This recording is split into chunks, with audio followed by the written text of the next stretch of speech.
नमस्कार दोस्तों, very good morning, नमस्कार, आदाब, सत श्री अकाल। कैसे हैं आप लोग? आशा करता हूँ सब लोग ठीक होंगे। मेरे कुछ पुराने वीडियो में कुछ लोगों का कमेंट्स है कि सर आखिर 10+2 बेसिस पे एयरपोर्ट पे कोई जॉब होता भी है कि नहीं होता है? अगर होता है तो क्या एयरलाइन में होता है या कहीं और भी होता है? हम 10+2 बेसिस पे मतलब कि हाई सेकेंडरी मतलब कि इंटरमीडिएट बेसिस पे कौन कौन से जॉब में जा सकते हैं और उसका क्या क्राइटेरिया है, क्या प्रोसीजर है, प्लीज़ हमें बताइए। क्योंकि जो वीडियो आपने बनाया सब में आपने बोला है कि फ्रेशर्स के लिए मिनिमम ग्रेजुएशन होता है, तो हाई सेकेंडरी अगर फ्रेशर्स हो उसके लिए क्या होता है दोस्तों? चलिए आपको बताते हैं इस वीडियो में। अगर वीडियो अच्छा लगे तो लाइक कर दीजिए और चैनल को सब्सक्राइब कर दीजिए। तो स्वागत करते हैं आपको अपने चैनल में जिसका नाम है एन एविएशन डायरी।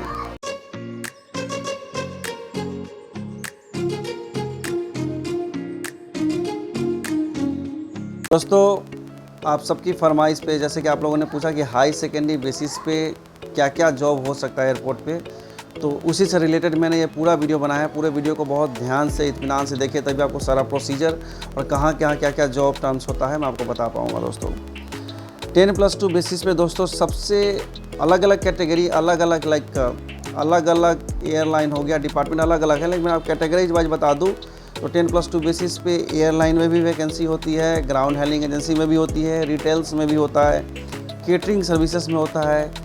और जहाँ तक बात करेगा आप सरकारी अप्लाई करके अगर आते हो, लाइक माने सरकारी जैसे एप्लीकेशन आता है तो CISF जो होता है वो भी 10+2 बेसिस पे भी बहुत सारे लोग होते हैं, लेकिन उनका क्राइटेरिया क्या, सरकारी जैसे एप्लीकेशन फॉर्म भरा, दौर पास किया, रिटर्न पास किया, वाइवा पास किया, उसके बाद आते हैं, तो वो उसकी बात मैं बाद में करूँगा। लेकिन सबसे पहले बात करेंगे कि अगर आप नॉर्मल हाई सेकेंडरी पास किए हो तो कहाँ कहाँ जाते हैं। उसके अलावा कैंटीन सर्विसेज भी है, तो मैं आपको एक एक करके सारा कैटेगरी बताता हूँ। उस कैटेगरी में क्या क्या प्रोसीजर है और कैसे जाना होता है, क्या क्या क्राइटेरिया, मैं सारा कुछ बताऊँगा आपको, तो वीडियो पूरा ध्यान से सुनिए दोस्तों। सबसे पहले नंबर पे आता है एयरलाइन। अब दोस्तों एयरलाइन में 10+2 पे क्या क्या जॉब हो सकता है और क्या क्राइटेरिया होता है उसको हम आपको बता दें। जहाँ तक बात करें तो फ्रेशर्स का किसी भी एयरलाइंस में स्थान तो मतलब है कि एज ए बात करेंगे कस्टमर सर्विसेज ऑफिसर हो गया या फिर कस्टमर सर्विस एग्जीक्यूटिव हो गया, कस्टमर सर्विस रिप्रेजेंटेटिव जो होता है उसमें कोई कोई एयरलाइन कंसीडरेशन करते भी है, कोई कोई नहीं भी करते। अगर आपका बैकग्राउंड में कहीं होटल इंडस्ट्री का अगर ये है एक्सपीरियंस है या फिर किसी मतलब हॉस्पिटैलिटी इंडस्ट्री का एक्सपीरियंस है तो उसको भी कंसीडरेशन किया जाता है along with your high secondary certificate. लेकिन इसमें भी लेकिन है दोस्तों, हर एयरलाइन का एक अपना एक ग्राउंड हैंडलिंग एजेंसी होता है। किसी एयरलाइन में 10+2 में भी लेते हैं, तो आपको जब भी अप्लाई करेंगे तो उसमें का पूरा प्रोसीजर देख लेना होगा। लेकिन 10+2 बेसिस पे हर कंपनी का एक अलग अलग ग्राउंड हैंडलिंग एजेंसी, उसमें कस्टमर सर्विसेज होता है जो मतलब वो उसी एयरलाइन के लिए काम करते हैं but as a ground handling agency airline में काम करते हैं। लेकिन 10+2 बेसिस पे मुझे जहाँ तक अंदाज़ा है बहुत ही कम ही ऐसे एयरलाइंस है जो अपने एयरलाइन में 10+2 फ्रेशर्स को लेते हैं। अगर आप 10+2 हैं या फिर आपका मतलब इंटरमीडिएट पास है या फिर हाई सेकेंडरी पास भी है, तो आपको अगर बैकग्राउंड में अगर होटल इंडस्ट्री का या किसी मतलब चीज़ का थोड़ा बहुत एक्सपीरियंस है तो या फिर IT फील्ड का भी है, अगर आपका लेट सपोज आपका BPO वगैरह का भी अगर ये एक्सपीरियंस वगैरह है तो उसको भी कंसिडरेशन समटाइम्स दे दूँ। तो ये हो गया। उसके अलावा 10+2 या 10+2 का इवन 10th पे भी 9th पास पे भी आपको एयरलाइन में जॉब मिलता है, वो है आपका हेल्पर्स का। किसी जगह पे उसका लाइक डेजिग्नेशन हेल्पर होता है, किसी जगह पे उसका डेजिग्नेशन हैंडीमैन होता है, किसी जगह पे उसका डेजिग्नेशन यूटिलिटी हैंड होता है। तो वो आपका मतलब क्लास 10 से मिनिमम शुरुआत करते हैं और हाई सेकेंडरी भी हो तो भी उसको कंसिडरेशन कर सकते हैं। उसकी भी सैलरी 15,000 से स्टार्टिंग होती है दोस्तों, 10-15,000 से स्टार्टिंग होती है।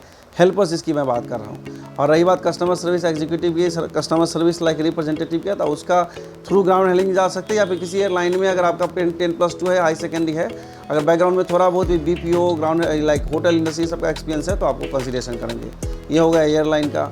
दूसरे नंबर पे आता है आपका ground handling, pure ground handling agency. जैसे कि कोलकाता एयरपोर्ट पे भी भद्रा इंटरनेशनल था पहले, अभी उसके जगह पे भी आ गया इंडो थाई, ये एजाइल कंपनी है जो इंडिगो को हैंडल करती है। तो बहुत सारे ग्राउंड हैंडलिंग एजेंसी और बाद में सिलेबी वगैरह भी आ रही है। तो इस सब ग्राउंड हैंडलिंग एजेंसी में आराम से 10+2 को लेते हैं। शर्त यही कि आपकी कम्युनिकेशन स्किल अच्छी होनी चाहिए, हिंदी इंग्लिश आप अच्छे ढंग से बोलते रहने चाहिए, ये देखने को मिलता है दोस्तों। आप और इनका किसी ग्राउंड हैंडलिंग का अपना फंडा है। कोई डायरेक्ट इंटरव्यू लेने के बाद पास करके आपको जॉब देते हैं। किसी ग्राउंड हैंडलिंग में ट्रेनिंग करने के लिए आपको कुछ पैसे देने होते हैं। जैसे कि दिल्ली में पहले ग्राउंड हैंडलिंग हुआ करता था लाइवेल एविएशन सर्विसेज, वो पहले 30 या 40 हज़ार रुपये लेते थे, ट्रेनिंग कराते थे 2 महीने की, उसके बाद आपको जॉब प्रोवाइड करते थे, प्लेसमेंट लाइक कंफर्म प्लेसमेंट हो जाता था, क्योंकि उनका बहुत सारा क्लाइंट एयरलाइंस था, जैसे अमेरिकन एयरलाइंस हो गया, सिंगापुर हो गया, एमिरेट्स वगैरह, उनका क्लाइंट एयरलाइंस था, उसमें जाके वो जॉब आपको प्लेस कर देते थे। तो कुछ ग्राउंड हैंडलिंग पैसे लेके भी करते हैं, कुछ ग्राउंड हैंडलिंग आपको डायरेक्ट जॉब देते हैं, उसके बाद ट्रेनिंग कराते हैं, आपको डायरेक्ट जॉब देते हैं। ग्राउंड हैंडलिंग में 10+2 के लिए सबसे best place I am telling you, because like उसमें क्या है कि आप जाते ही कुछ एक्सपीरियंस गेन करोगे और इसके बाद आराम से 6 महीने, साल भर, 2 साल के बाद काम करके आप आराम से एयरलाइन में शिफ्ट कर सकते हो। ये हो गया ग्राउंड हैंडलिंग एजेंसी। तीसरा आता है रिटेल्स। दोस्तों आपने दिल्ली एयरपोर्ट या किसी एयरपोर्ट पे कभी बाई फ्लाइट अगर ट्रेवल किया है तो आपने बहुत सारे एयरपोर्ट पे बहुत सारा दुकान देखा होगा, बहुत सारा शोरूम टाइप का देखा होगा, बहुत सारा शॉपिंग मॉल्स टाइप का देखा होगा आपने, कपड़े का, कॉस्मेटिक्स का, मतलब कहीं कहीं मतलब रिटेल जैसे होता है, सारे सामानों का शोरूम जैसा वो सब होता है। उसका स्टाफ भी बहुत सारा 10+2 पे रिक्रूटमेंट होता है, बहुत सारा नहीं लेकिन मोस्ट ऑफ द स्टाफ 10+2 पे रिक्रूटमेंट होते हैं। तो उनका भी प्रोसीजर जैसे है कि आपको उसका एक्चुअली एयरपोर्ट के अंदर तो आप इंटर नहीं कर सकते हो, तो आपको क्या है कि उनका देखना पड़ेगा कि ऑफिस कहाँ पे है। ऑफिस में जाके आप CV डालोगे, उस पर लिख दोगे फॉर एयरपोर्ट, आपका इंटरव्यू होगी, फिर एयरपोर्ट के लिए सिलेक्शन होगा। बड़ा इजी प्रोसेस है। उनकी भी सैलरी दोस्तों 20,000, 15-20 हज़ार से कम नहीं होती है दोस्तों, 18-17 हज़ार से तो ज़्यादा ही होती है, कम नहीं होती। उनका भी जॉब 10+2 पे होता है, तो आप वहाँ भी अप्लाई कर सकते हो। रिटेल्स में बहुत सारा है, जैसे ईवा है, मतलब आपका एक्सा है, बहुत सारा मतलब जो रिटेल शॉप होते हैं अंदर में। और कलकत्ता एयरपोर्ट बहुत सारा TFS का भी रिटेल शॉप है, वहाँ भी आप जाके आराम से ज्वाइन कर सकते हो 10+2 बेसिस पे। दिल्ली में तो भरा पड़ा है पूरा रिटेल्स में, जैसे सिक्योरिटी हॉल के अंदर जाओगे या सिक्योरिटी हॉल से बाहर भी रहोगे तो आप देखें बहुत सारा रिटेल शॉप्स है, उसमें आराम से आप अप्लाई कर सकते हो, जा सकते हो। तो पहला एयरलाइन, दूसरा ग्राउंड हैंडलिंग एजेंसी, तीसरा है रिटेल्स। चौथा आपका केटरिंग सर्विसेज, ताज सीट्स हो गया, स्काई गुरमेट हो गया, ओबराय हो गया, ये सब केटरिंग में भी आप 10+2 बेसिस पे जा सकते हो। उसमें सुपरवाइज़र का पोस्ट होता है, कैंटीन सुपरवाइज़र होता है, केटरिंग सुपरवाइज़र होता है, कुक होता है, बहुत सारा, वो भी 10+2 पे होता है। अगर आपका होटल मैनेजमेंट है उसको और अच्छे पोस्ट के लिए जा सकते हैं, लेकिन 10+2 बेसिस पे भी बहुत सारे लोगों को मैंने काम करते देखा और उनकी रिक्रूटमेंट होता है। आप ये अगर आप 10+2 है तो ताज सेट्स का ऑफिस आप देखे होंगे, मतलब 2.5 नंबर रेलगेट पर 2.5 नंबर एयरपोर्ट क्रॉस करने के साथ ही आपको सामने ताज सेट्स का ऑफिस दिख जाएगा। तो उसमें क्या करेंगे, आप आराम से CV एक दे दीजिए, अगर उनके पास कुछ रिक्रूटमेंट कुछ वैकेंसी होगी तो definitely they will call you. ये हो गया।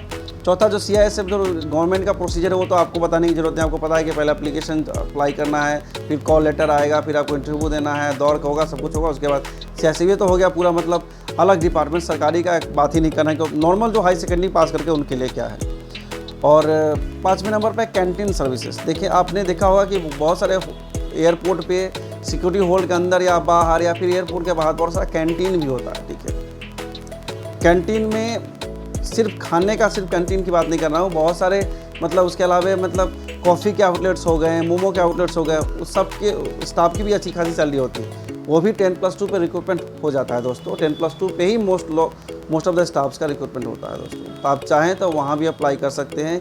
ये 4-5 कैटेगरी मैंने बताया, जैसे airline, ground handling agency, retails, catering services और कैंटीन सर्विसेज। इसके अलावा भी बहुत सारे, जैसे पार्किंग हो गया, वहाँ भी लेते हैं, लेकिन पार्किंग एयरपोर्ट से चूँकि अलग हो जाता है इसलिए इसका डिस्कशन मैंने नहीं किया।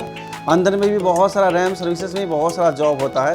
Authority, airport authority of India में भी 10+2 पे होता है, लेकिन उनका एक सरकारी प्रोसेस, इसलिए मैंने आपको उसमें गया ही नहीं।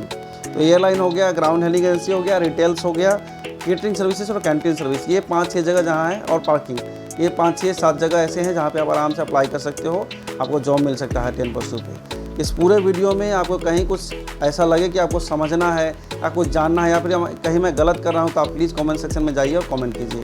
पूरे वीडियो को देखने के लिए बहुत बहुत धन्यवाद। वीडियो अच्छा लगे तो लाइक करिए और चैनल को सब्सक्राइब जरूर कीजिए दोस्तों, क्योंकि आने वाले समय में और इस तरीके का कुछ वीडियो लाऊंगा, कुछ वैकेंसीज वगैरह होगी सारा। अब पहले मैं सिर्फ एयरलाइंस का वैकेंसी देता था मैं, लेकिन अभी दोस्तों आपको बता दूं कि आने वाले टाइम में रिटेल्स या फिर पार्किंग या फिर मतलब आपका केटरिंग, कैंटीन, कोई भी सर्विसेज से अगर वैकेंसी वगैरह आएगा तो मैं आपको डेफिनेटली शेयर करूँगा, कोलकाता एयरपोर्ट पे, दिल्ली एयरपोर्ट पे, कहीं भी। तो मिलते हैं अगले वीडियो में, तब तक के लिए नमस्कार, आदाब, सत श्री अकाल, जय हिंद।